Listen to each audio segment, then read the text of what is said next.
C'était donc hier, à la pause déjeuner, un informaticien de la préfecture de police de Paris tuait 4 de ses collègues avec un couteau de cuisine. Ouais, et pour l'instant, difficile de dire ce qui lui est passé par la tête. L'homme a été abattu finalement par un policier alors qu'il se trouvait dans la cour de la préfecture. Guillaume Biet, beaucoup de questions autour de cette tuerie. Quelles sont les dernières hypothèses ? Alors, plusieurs pistes sont étudiées par les enquêteurs de la brigade criminelle. La toute dernière en date est celle d'un coup de folie. C'est ce qui ressort des déclarations de son épouse en garde à vue ces dernières heures.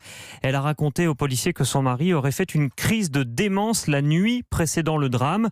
Malgré tout, hier matin, il est venu travailler normalement. Toute la matinée, il a assuré la maintenance informatique sans éveiller de soupçons particuliers jusqu'à son attaque meurtrière à la mi-journée dans son propre service. Son profil psychologique est évidemment examiné. On nous le décrit comme un homme réservé, taciturne. Ses proches sont entendus. Le matériel informatique saisi chez lui est analysé. La piste du mobile professionnel est aussi envisagé pour tenter de comprendre pourquoi il a d'abord tué 3 policiers de son service. Est-ce qu'il se sentait discriminé, lui qui était malentendant ? Y avait-il un conflit interne ?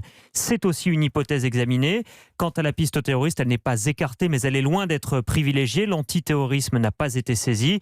Après son mariage avec une musulmane, la conversion à l'islam de cet homme de 45 ans n'apparaît pas à ce stade comme un signe de radicalisation islamiste. Aucun élément de cette nature n'a été retrouvé chez lui. Merci à Guillaume Biet du service police-justice.